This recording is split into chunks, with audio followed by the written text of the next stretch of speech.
Some houses don't just hold memories, they absorb them. They soak up voices, fear, secrets, and grief the way damp wood swells with water. Layer by layer, year by year, those emotions sink deep into the structure until the house itself begins to feel heavy. Breathing becomes harder inside it. Silence grows teeth. I didn't know any of that when we moved in. I was 9 years old in 2016, too young to recognize warning signs and too trusting to believe that adults could be dangerous. My grandparents had decided to downsize, selling the house they'd built in the early 90s and offering us their old place instead. 5 acres of land on the outskirts of a small southern town. It sounded like a dream to my parents. To me, it felt like an adventure. The property was surrounded by woods and open fields that stretched until the horizon blurred. A slow, muddy river curved along our southern fence line, wrapping around the land like a lazy snake. At night, frogs croaked so loud it sounded like the earth itself was breathing. Fireflies hovered in thick clusters during summer, blinking in uneven patterns. But the land only touched one neighboring property, and that was where the unease lived. Their house sat on a crooked, uneven patch of acreage that didn't look right from any angle. The original farmhouse had been built in the 1920s, but over the decades it had been expanded in all the wrong ways. Extra rooms slapped on like an afterthought, roofs sloping at mismatched angles, hallways that seemed to bend unnaturally. The siding was swollen and discolored, always appearing damp even during dry spells. The yard was a graveyard of neglect. Vines strangling bushes, cracked fountains filled with weeds, garden gnomes missing heads, broken toys half buried in dirt. Plastic grocery bags hung from tree branches like pale flags. A rusted lawnmower sat abandoned in the middle of the yard, as if whoever had been using it had simply vanished mid-task. That house made your chest tighten when you looked at it. At the time, it was home to 2 elderly sisters, Violet and Agnes, and 3 children. Violet was always on the porch, rocking slowly in a faded green chair, staring into the woods like she was listening to something no one else could hear. Agnes was sharper, more alert, but she moved like her bones were screaming. Both had to be well into their 70s. The kids were their grandchildren. There was a boy named Liam, my age and my grade. And then there were twins, Allison and Kelsey, the same age as my younger sister. Liam attached himself to me almost immediately. I didn't invite him. I didn't like him. But teachers paired us together constantly, and he seemed to take that as permission to invade every part of my life. He never knocked. I'd be playing video games in my room, turn around, and he'd be standing in the doorway, already watching me. Once I looked out my window and saw him doing cannonballs into our pool. Another time, I walked into the kitchen and found him at our fridge, eating leftover pizza with his bare hands like it belonged to him. When we hung out, he wasn't fun. He was obsessed with anime, not casually, but intensely. He'd quote lines in Japanese and get angry when I didn't laugh or respond correctly. Sometimes he'd pause mid-sentence and stare off, eyes dark and unfocused, like he was imagining something violent. Once, he chased me around the yard with garden shears, swinging them wildly and laughing like it was a game. Another time, we were on the old wooden bridge over the creek near the back of our properties, and I swear he tried to push me in. He called it a joke afterward, but his smile lingered too long. The twins were quieter, too quiet. Their clothes were always dirty. Their hair was matted. They had speech impediments that made them hard to understand, garbled words that sounded like toddlers trying to speak, even though they were 7. They flinched at sudden movements and always looked hungry. No one helped them. Their father was in and out of jail. He was more rumor than presence. And then there was their mother, Teresa. The first time I met her, she was struggling with a garden hose near the edge of their property. She was tall, taller than anyone else in her family, and heavy-set, with long, thick, curly black hair and oversized glasses that looked decades out of place. She didn't belong to that house. Her clothes were clean. Her hair was styled. She smiled at me like she'd been waiting. "Can you help me?" she asked sweetly. "This faucet's stuck." I twisted it once. It moved easily. She gasped, clapped her hands, and praised me, told me how strong I was, how lucky she was I came over. I felt proud in a way I didn't fully understand. Then she leaned closer and said, "Did you know you have a third eye?" I blinked. "What?" She smiled wider. "We all do. A spiritual one. It lets you see the truth." Then she turned and walked toward the house. "Come with me," she said. "I want to show you something." I followed. The smell inside hit me immediately. Rot, mildew, spoiled food, and something darker underneath. Trash covered the floors. Dirty dishes stacked with mold. Torn garbage bags. Even used diapers shoved behind the couch. I tried to leave. Teresa grabbed my wrist and pulled me upstairs. Her bedroom was pristine. Pink wallpaper. Clean carpet. Shelves of porcelain dolls. Antique furniture. It smelled like rose water and old perfume, like someone had tried to drown out something foul. She pulled a silver tray from her vanity drawer. A black candle. A crystal. A thick leather-bound book with a pentagram carved into the cover. My stomach dropped. I saw the symbol everywhere after that, etched into the mirror frame, carved into a jewelry box hidden under the corner of the rug. "I have to go," I said, already backing away. I ran. In 2019, Agnes died of a heart attack inside the house. She collapsed in the living room in front of kids. The funeral was held at a rundown Baptist church on the edge of town. The family stood stiff and emotionless, except for one woman I'd never seen before, sobbing loudly in the second pew. No one acknowledged her. That same year, Liam disappeared. The story was that he tried to kill one of the twins and was sent to a psychiatric facility. My parents sat my sister and me down and told us we were never to go near that family again. Their faces said more than their words. Eventually, the rest of the family moved away, leaving Violet alone in the collapsing house. She died in 2020. The house was auctioned. My old elementary school teacher, Mrs. S., bought it. She and her husband tore down most of the structure, keeping only the original 1920 section, the same part where Teresa's room had been. When she invited us over to see the renovations, the house looked beautiful. But upstairs in that room, my skin crawled. I could feel it, like the floor remembered. I left early. Years later, Mrs. S. asked me to dog sit. The first 4 nights were quiet. The 5th night, one dog barked at the stairs. Then came the thump. I ran.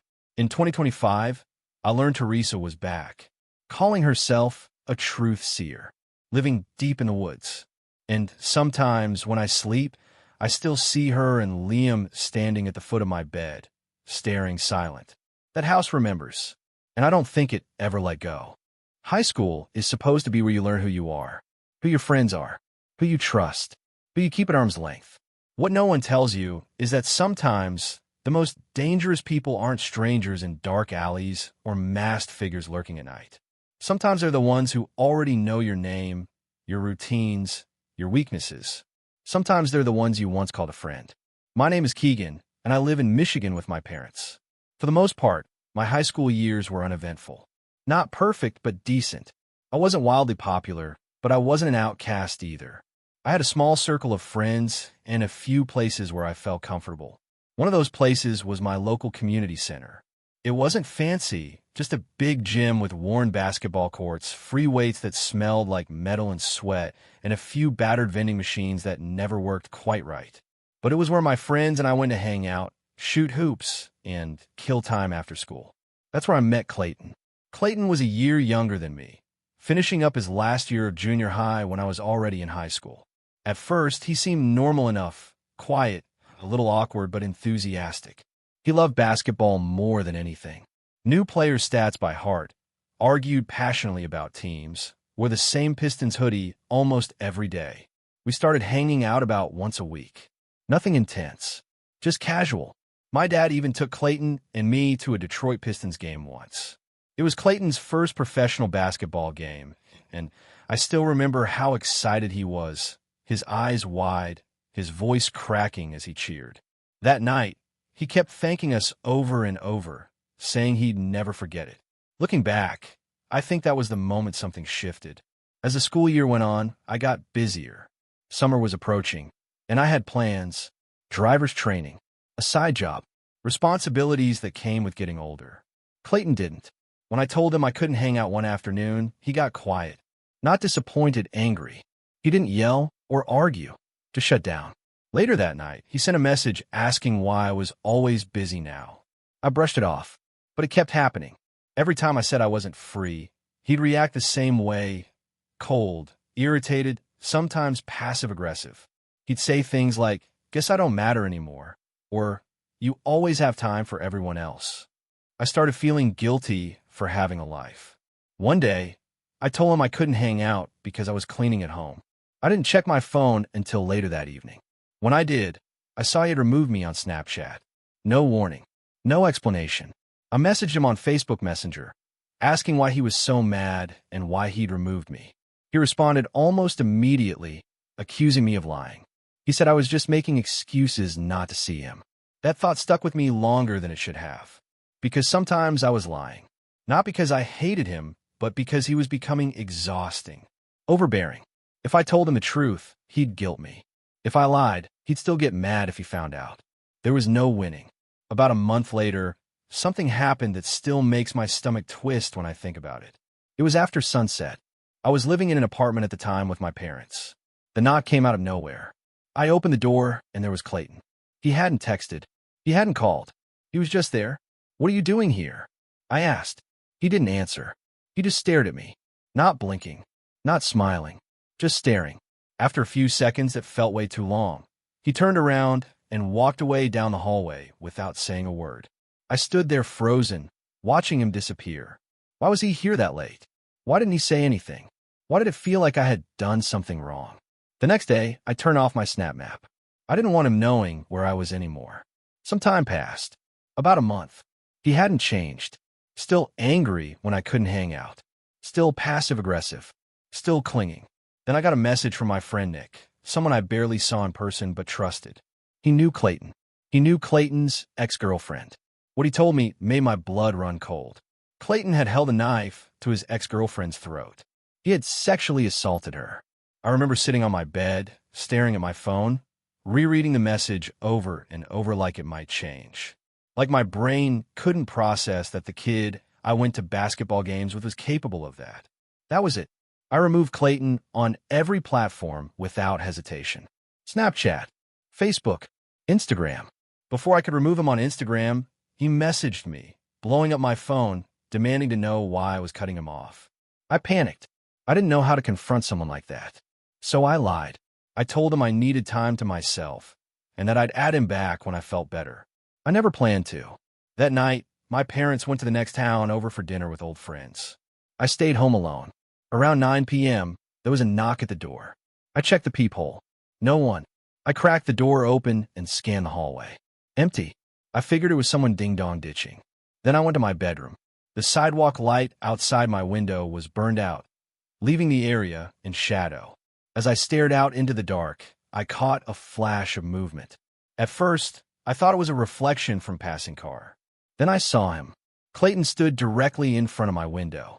Tall, still, watching. My heart dropped into my stomach. I slid the window open just enough to speak and told him to leave. Told him I didn't want him there. He asked me to let him in. I said no. As he shifted his weight, something glinted in his hand. It was a knife. I told him I was calling the police. He ran. The cops came. I gave the best description I could. They searched the area, but didn't find him. I never heard from Clayton again. Sometimes I think about how close I came to something far worse. How easily things could have gone differently if I'd opened the door, if I'd stayed friends, if I'd ignored my instincts. Some people don't know how to let go, and sometimes they don't want to. There's something unsettling about being alone in a place that was designed to be full of people. Movie theaters especially. They're built for noise, laughter, whispers, the rustle of popcorn bags, the collective gasp when something scary happens on screen. When all of that is missing, when the room is too quiet, it feels wrong. Like the building itself is waiting. I learned that the hard way in late 2022. It was supposed to be a simple first date. Her name was Emily. We matched on a dating app sometime in early October and spent about 2 weeks texting before we decided to meet. Nothing intense, just casual conversations about work, favorite movies, random life stuff. What stood out was that we both love horror movies. Not in a jump scares or fun way, but the slow burn, psychological kind. The kind that sticks with you long after the credits roll. When Smile came out, it felt like the perfect excuse. We picked a Thursday night showing, 10:15 p.m. late enough to feel exciting, early enough that it didn't seem reckless. The theater was an older one, just outside of town. Not abandoned, but clearly past its prime. Faded posters in glass cases. Flickering neon lights that buzzed softly. The kind of place that smelled faintly of carpet cleaner and stale popcorn, no matter how often they cleaned it. I offered to drive. I picked Emily up around 9:30 p.m. She seemed normal, friendly, a little shy, but easy to talk to once we got going. She joked about being nervous, about how horror movies were a terrible choice for a first date, and we laughed about it. The conversation flowed easily, and for the first time in a while, I felt that rare, cautious optimism that maybe this would actually go somewhere. When we pulled into the theater parking lot, my optimism wavered slightly. It was almost empty. A few cars scattered far apart, their headlights already dark. The building loomed under the parking lot lights, one of the neon letters in the theater's name flickering like it was struggling to stay awake. I joked, "This place looks like a horror movie by itself." Emily laughed, but I noticed she squeezed her jacket a little tighter around herself. Inside, the lobby was just as quiet. There was only one guy working the concession counter. No crowd, no line, no chatter. When I asked him if Theater 6 was going to be full, he laughed. "You guys are the only ones who bought tickets for that showing," he said. At the time, I thought that was awesome. No distractions, no annoying strangers, just us and a movie. We grabbed our snacks and walked down the dim hallway toward Theater 6. The carpet muffled our footsteps. The walls were lined with faded posters from movies that had come and gone months ago. The theater itself was freezing. Emily pointed it out immediately, rubbing her arms. I offered her my hoodie, and she accepted with a smile. We joked about how creepy it felt being the only two people in the entire room. We chose seats right in the center, about 4 rows from the back, the perfect seats. The lights were still partially on, and the screen glowed with pre-show ads. We talked quietly while waiting for the previews to start. I felt the tension easing, the nerves settling. I remember thinking that this date was actually going really well. Then, right after the last trailer ended, just as the lights dimmed lower, I noticed movement in my peripheral vision. Someone walked into the theater. At first, I assumed it was a latecomer. That happens. But something about the way he entered made my stomach tighten. He didn't pause to look around, didn't check his phone, didn't hesitate. He walked straight up the steps and sat directly behind us. Directly. Out of at least 100 empty seats, he chose the one right behind me. Emily turned slightly and looked at me with a confused expression. I shrugged it off with a forced chuckle, whispering something like figures. But almost immediately, something felt wrong. You know that feeling when you can tell someone is staring at you? Not glancing, not accidentally looking your way, but staring? That's what it felt like. I shifted in my seat and glanced back casually after a minute or two. He wasn't watching the screen. He was staring at us. At me. I only caught his face for a second before turning back around, but it was enough. He was middle-aged, maybe late 40s. Pale, clean-shaven, wearing a dark gray hoodie pulled low. His posture was strange, leaning slightly forward, elbows on his knees like someone intensely focused on something. Except the movie hadn't even really started yet. I whispered, "He's just staring." Emily nodded slowly. "I know." We tried to ignore it. The movie began, and I made a genuine effort to focus on the screen. But every few minutes, that feeling came back, like a weight pressing against the back of my skull. His presence felt heavy, intentional. After about 20 minutes, I leaned forward and turned my head slightly, pretending to stretch so I could glance back again. Same thing. He hadn't moved, hadn't blinked, still staring. His eyes looked empty, not glazed over like someone zoning out, empty in a way that suggested he wasn't really there mentally. Like his body was just a shell watching us breathe. I whispered to Emily, "This guy is really creeping me out."